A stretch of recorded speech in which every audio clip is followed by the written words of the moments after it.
Hey y'all, it's Nijiama Smalls here again.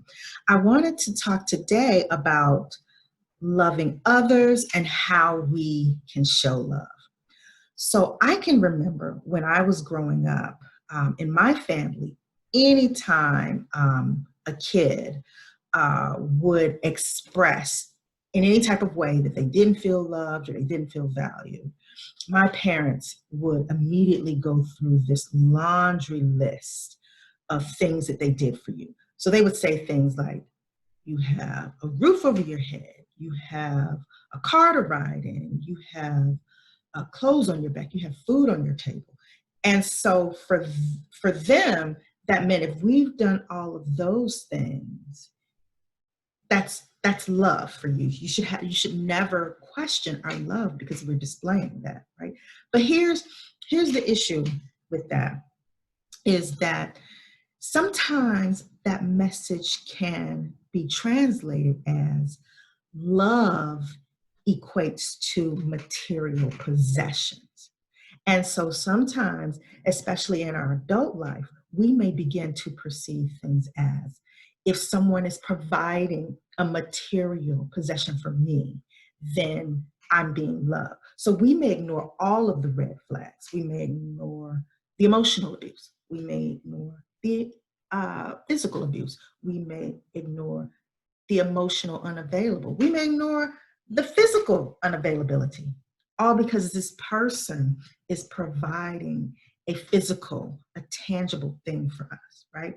So here's what I do in my family because I want everyone around me to feel loved.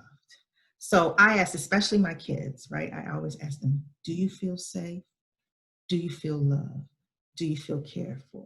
And if they ever give me a no or then I dig deeper.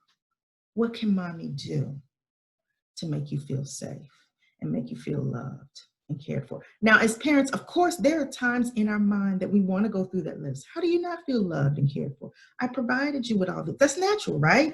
But here's the thing, we have to dig deeper and understand why a person isn't feeling loved, because that may not be the way that they perceive love. And we want to make sure that we are demonstrating love in the right ways, in healthy ways, right? Because it's beyond, love is bigger than material possessions. I also do this with my husband as well. I ask him the same questions. Do you feel loved? Do you feel safe with me? Meaning for him, can you share? Do you feel that your secrets, your intimacy rather, is safe with me? And then I also take it a step further, and I ask both my husband and my kids, how do you feel harmed? Because sometimes, as adults, many of us have wounds that we are still working to heal. And sometimes the people that love us the most may hit that wound unknowingly. And I'll give you an example. For me, I don't feel loved when I don't feel as though I'm not able to express how I feel. And that's a childhood wound, because in my childhood, I didn't often feel as though I can express the way I feel. So anytime in my life, I feel that my feelings are being suppressed or I'm feeling unheard, so I have to communicate that to my loved ones. And my husband knows this. He's known this for a long time. So it's also important for us to take that step further with our loved ones. And another big key into showing and expressing love, we have to love ourselves first, right? I love that the Bible says, love your neighbor as yourself.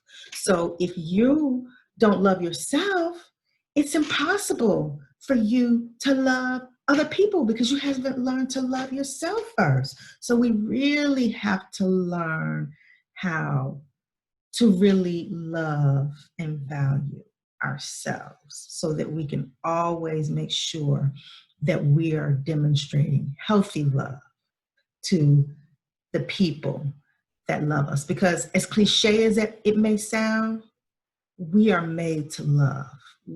I firmly believe that we are our best selves, that we are loving on other people. Thank you all. Have a great day.